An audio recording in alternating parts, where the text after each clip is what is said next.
Hey, Drain. How you doing? Good. How are you? Yeah, very well, thank you. I just want to check. I didn't want to dive straight in. Is now still a good time for us to have a chat for Power Play Magazine? Yes, it is. Excellent, excellent. Thank you very much. It's been a while since I saw you. The last time we actually managed to catch up for an interview was when you were at I think it was the Holiday Inn at Wembley when you were over here touring with Steel Panther. Right. Yeah. Yeah. Those are some good shows. Oh I had fun man, doing that. what a night that was! I mean, what a great lineup. You don't get bills like that very often anymore. It's always a case of, maybe the labels put a tour together or something like that. But that felt just perfect for the crowd. It was a really good mix. Yeah, I thought so too. We had a lot of fun, and it had been a moment since we've been in that situation. There, it was fun. Definitely, definitely. And of course, you suddenly realise as well, time has flown because it was only sort of a year or so before that we'd reviewed what was then the new album. And of course, all of a sudden, it's 4 years on since Rock and Roll came out. And where on earth has that 4 years gone? That's. It's not a big gap anymore, is it? These years just seem to fly by now. Yeah, especially when you're working a lot, and we work a lot, and I agree. But we're always creating. That's what I like to do. I really enjoy working. So I put out the Josh Todd and the Conflict album, and when was that? 2017, and then That's right. we did Yeah. some touring. We did some touring with Buck Cherry last year, and wrote a lot of songs for this record, and it's such a great record. Oh, it is. It is. And I mean, obviously, one of the questions you are going to get this off everybody, I'm sure. Was this one particularly difficult, given that you're now the sole original member, as it were? Was all the weight on your shoulder for this one? Yeah, there was a lot of weight on my shoulders, but I started this band writing on a 4-track in my apartment on the edge of my mattress, and basically laying everything down. I just write songs at a drum machine and play guitar and bass and sing, and until I met Keith, and then we started writing songs together. And I transitioned since Keith's departure to writing songs with Stevie, and Stevie is a longtime friend of mine. I knew him way before Buck Cherry, and he's been in the band since 15. So he's been in the band I was trying to think. It's 20 years right now since. So Stevie's been in the band for probably 14 years. Yeah. And he didn't really get a lot of opportunities to write because of the situation before. So we spent a lot of time writing for the Conflict record. We wrote that whole record together. So we got a real good feeling and songwriting chemistry making that record. So by the time we got to writing the Buck Cherry record, we were in full song, what I like to call it, and the muscle was working and very strong at that point. So it really reflects on the songwriting on this record, and we had a lot of fun working together, and Yeah. Buck Cherry just became fun again. I can imagine. And presumably working with Mike as well brought back a lot of fond memories, and again, as you say, made it fun. Yeah, he's a really great guy, and it was a pleasure. No, that's good. That's good. I mean, the end result, it's a strong album, like you say. I mean, you must be immensely proud of it.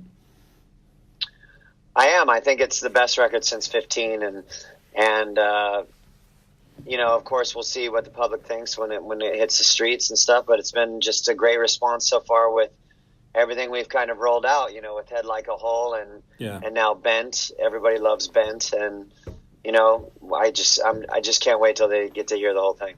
I thought your choice of singles was very clever as well. I mean, Head Like a Hole, presumably it's there to make people sit up and take notice. It's like, oh, hang on, this is different. Who's this? Oh, wow, look what Buck Cherry have done with, a classic Nine Inch Nails track. But then, of course, with Bent as well, it's from the middle of the album. I get so tired of only ever seeing a band release, the opening track on the album, and people then just drift off. It's like, well, I've heard the one I know. you've put it very smartly right in the middle. It forces you to get into the album and invest in it before you get to the single.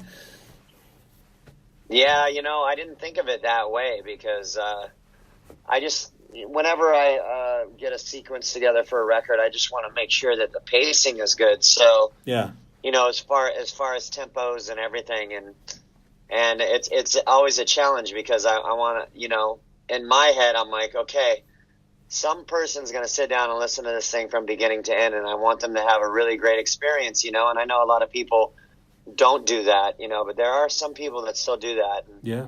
I'm one of those people, that when I get a record or a band I really like, I just sit down and go through it. I put the lyrics in front of me and then put the record on, That's how it should be. It's. I know it's an old school approach, as they say, but it is the best way to enjoy an album. You can't get the vibe of what you were trying to put across in just a mere 3 minutes. You need the other 10 tracks all at 3 to 4 minutes apiece to get it. Agreed. Yeah, no. And of course, the title track of the album as well, the one that does open the album up, based initially, I believe, around not only, I read the piece about the Native Americans and the like, but of course, Warpaint, you are known for your body art. There is no denying that. As a photographer, I got to shoot you at Wembley Arena, and it was the first time I got the opportunity to sort of take shots of you up close. And Josh, the artwork's fascinating. You must have had hours in the chair.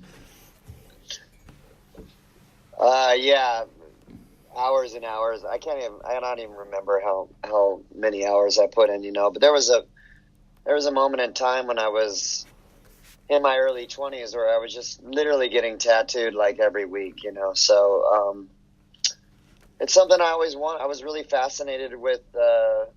I remember when I saw the first person I saw that had full sleeves when I was a kid. I was really fascinated. Can you hear me? Yes. Okay. Yeah. So I think it was the first time I saw a biker with full sleeves. I was really fascinated with it. Always been fascinated with the Native Americans and their war paint and so it was something that I wanted to do from a very early age, I tried to get tattooed before I was even 18 and they wouldn't tattoo me, which is kind of funny. Yeah, and for those tattoos that you would have gone for before you hit 18, did any of those designs never happen as a result? Or all the ones you always wanted when you were younger, did they actually make it to final? No, they weren't designs. I was just going in and picking something off the wall. I just wanted to be tattooed so bad. It was actually not a good idea, I didn't start wising up to getting really clear on what I wanted on me till I was in my 20s, So I had a few cover ups since then, and but now I'm really happy with everything.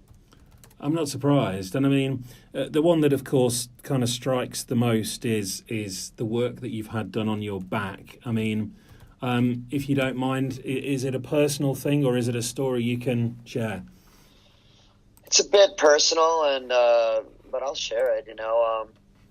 My father passed away when I was 10, and he committed suicide. So the king on my back is Suicide King of Hearts. So it does have some inner meaning to me, but I always liked it because not only was it unique in nature because it was the only king in the deck with a knife through his head, it also had some hidden meaning with me personally. Gotcha.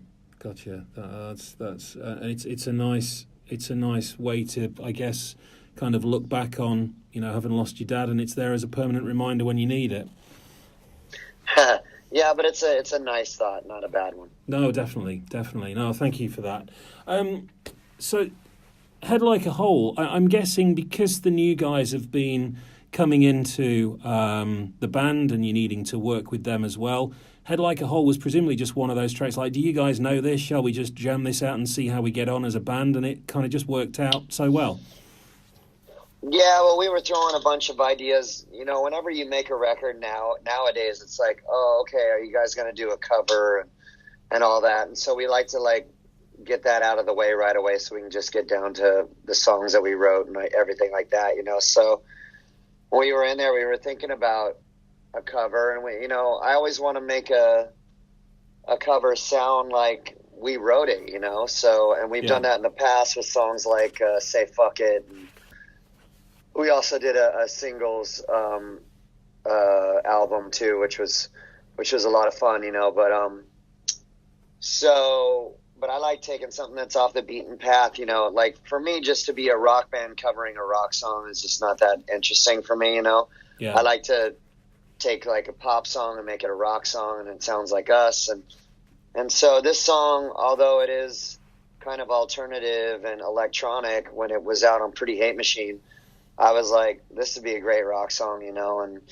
And you know, then you got to factor in, okay, what's going to sound good with my voice? And Trent Reznor's voice is very similar to mine in certain ways, you know. So I like the way he approaches his lyric writing. I'm a lyric writer. I write all the lyrics for all my records, and so I really was attached to the lyrics as well. I think it's like a really powerful song, and so we just started jamming it. We didn't know that Mike Plotnikoff, our producer, was recording us, and we jammed it out. And then he's like, "Hey, will you guys come in here for a second?" And he put up a rough mix, and we listened to it, and it was like a no-brainer. We were like, "This is amazing! It sounds like a Buckcherry song, you know." And so we just recorded it. Fantastic. I like that. And I literally the lyrics. I mean, the vocals for that song took me the shortest amount of time on the whole record. I did all those vocals, all of them, in 30 minutes. Wow. And I was like, all right, are we going to do another song? And Mike's like, no, I only want to do one song a day. And I was like, okay, that was it. My day was 30-minute day that day. Excellent. That doesn't happen very often, I imagine. No, it's cool. No, that's pretty cool. I mean, what does it normally involve? You know, what is a typical day in the studio, say, working with Mike to get a track down? How many versions of a song do you normally have to sing, and does your voice hold out? Oh yeah, you know, I literally sang every day for about, aside from that song, 2 hours a day, until it was done, until the whole record was done, you know. So I got about 2 hours in me of full singing before I get really, really tired, you know, and it becomes so I was doing a song a day, the whole thing, doubles, harmonies, you know, everything. So that's what I was doing. Cool. And it took me about some days it took me like an hour and a half, some days 2 hours. And you mention, of course, this is probably your strongest since 15. You know, that's quite a statement to make, because the person that recorded 15 versus the person now, there's a lot of life that's been lived in between. You know, if you look back on it, are you amazed what you managed to do with 15, or is it just the youthful energy that got you through it? Because now, of course, you can look at everything with so much more experience and knowledge underneath you. You know, it's really strange. You know, the 15, looking back on it, made no sense when we were rolling it out. You know, it made no sense, and we just really believed in what we were doing and believed that it was possible. And that was really the reason it all happened, because if you would have looked at the rollout of that record, you would have been like, this is never going to work, you know? Yeah. So, I mean, just starting out, nobody would sign that record in the United States. No one would sign it. So we didn't even have a record deal. We took a small record deal from Japan, and we made the record in 15 days. That's why we called it 15, you know. And then we had a manager at the time, Alan Kovac, who was like, okay, if nobody will sign it, I'll just start my own record label and we'll put it out on that. And then we got an upstreaming clause. We got distribution through Atlantic, and then they had an upstreaming clause if they wanted to pick it up. And of course they didn't until Crazy Bitch started taking off. Then they picked us up, and then the rest is kind of history. But you know, if you think about it, none of it on paper made any sense that it was going to have success. And was that just down to, say, luck or poor business decisions earlier on, or did you just get the bad deal and the bad execs working with you at the time that didn't, you know, progress you as you would have hoped? No, there was no execs working with us. We had a 3-year hiatus, and everybody thought that, you know, rock wasn't where it was at in the industry, and all of that was going against us, and we didn't give a shit. We were just like, this is a great record. This is what we want. We're amazing at what we do, and it's going to happen. And that's all we just kept, telling ourselves and working towards, and eventually it did. No, that's cool. And of course, now presumably you have so much more control over everything you're doing. You're, as you say, you're always working. You had the album out with The Conflict as well. It's all under your control, presumably, nowadays. Yeah, it's just a whole different climate.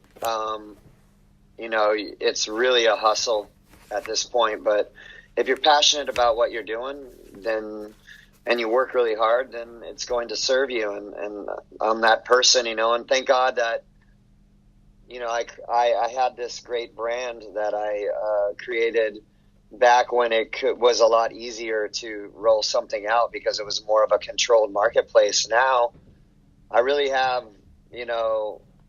a lot of compassion for rock bands starting out right now, because it's a grind to just get anybody to pay attention to you, because there's so much information coming at every individual now on planet Earth. Like it's very hard to get people to focus on you.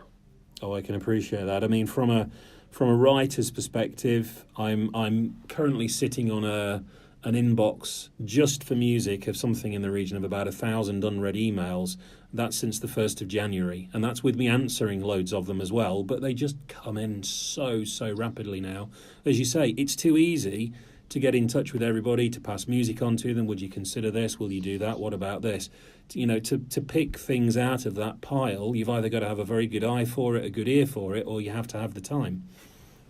And plus, there's no shock value. There's no shock value in anything anymore. I mean, because you're bombarded with everything on a daily basis, that nothing is like, I don't know. I just feel like everybody's so accessible now that nothing is that incredible. You know what I mean? Yeah. And before I remember, it took I remember when I wanted to see my favorite, front man or whoever I was into, actually speak in an interview. It was really hard to find. It was wow, when it happened, it was I was engaged and I was listening and I was re-listening, and now you just, people have such, they have a lot of access to anybody they want to get, close to in any way. I mean, you can just go on Instagram and follow some celebrity and you can see what they're doing every day. You know what I mean? That's how easy it is. And you don't even have to show up and see them, You just can go on their Instagram and go, oh, look, they're eating an omelet today, or they're being goofy today, or they're playing with their kids today, or whatever, you know what I mean? Yeah. So I don't know, the shock value, everything's kind of diluted, and that part of it I don't really dig that much, but because it takes a lot of work, a lot of writing, a lot of rewriting, and a lot of years to work on your song craft to get it to a place to where you're putting out a record that a majority of people want to buy. It's really hard, you know what I mean? And so now when it's just like a blip in the screen when you drop a record, that's really frustrating for artists, So I mean, I've already talked to my manager extensively. I'm like, are we going to keep putting out records or should we just start just focusing on singles, just doing singles? And is it a whole record concept? I mean, getting a record over the finish line takes months. It's we wrote for just getting these songs together. We wrote 30 songs for a 10-song record. Yeah. And it took us months to just get the songwriting together. And then once we did that, then it's okay, then you got to go record it, and that takes a while. And then you got to set it up, and that takes a while. And so it's really kind of on and off, a whole year of a process to get a record out. And then it's once you drop it, you know what I mean? It's weird. It's just not like it used to be. So it's a lot of work for very little return, So yeah. I'm just wondering if the way of the world is going to be just singles from now on. Because it is difficult to stay sort of in the public eye with the wash almost of everything else that's coming out. I mean, your end result is 12 tracks. That could be 3-4 track EPs released, at 3 months, 8 months, and 12 months, or something like that, which just keeps popping you back up into the consciousness. Yeah, and I don't think that if you're a new band, you can do that, because you have to drop a foundation and then go out and tour on it. But for us, this is our 8th record. It's 20 years in the game. Our first record was in 1999. And so now it would be like, hey, why not just work on a gang of songs, and then when we get the best one out of the batch, and then we drop a single and make a video, and I don't know. We'll see what happens. I enjoy making records. I love it, but I want to see more of a ride when I put it out, Oh, I can appreciate that. Presumably it pushes you to tour more frequently or do more shows on a tour now as well, does it? Yeah, I mean, touring's where it's at if you want to make a living, and you got to be on the road, so but we love playing live. That's really the gravy, it's that's why that's the best part of this whole deal, is performing live, is getting on stage, and especially doing it worldwide, it's incredible. And has your approach to touring changed over the years? Presumably you can't have the same touring lifestyle that you had 20 years ago. I mean, you still look fit, healthy. You're as trim as anything. I'm very jealous, I have to say, but you look really healthy. How do you manage that when you are on the road so much? I work really hard at it, honestly, and I've been sober 24 years, so that really helps, clean living. But I've always been a person that has been very physically active in my life. I'm very disciplined, all those things, and I've been a singer since I was 16. And so it's really, it takes a lot of discipline because, when you're a singer, your body is your instrument. So, if you don't treat it well, you're not going to sing well. So, and I've learned that the hard way when I was young. And so, you just got to stay on top of it. And the way I do it is I just am always on top of it. I'm always singing, I'm always songwriting, and I'm always staying fit. And so then it doesn't become a lot of work when I do get to the touring part of it, because touring is very physically demanding. Yeah, no, I can imagine it is. And with the new material, it feels like it's going to slot seamlessly into almost any set list that you choose. But there has to be a few tracks on there, singles aside, that you think, for definite, for those fans that pick up on Warpaint, they're going to want to hear this, this and this. And I think the closer, Devil in the Details, I mean, it finishes off the album with such a crash. It really has got the energy there. That's got to be presumably a bit of a choice, or at least a thought for the live shows. I mean, I'll tell you the songs I can't wait to play live. I want to play it back. I love Back Down. I think it's awesome. I like Back Down. I like No Regrets. Those are songs that I don't know if they're going to be singles or not, but I really enjoy those songs. And I really love The Alarm.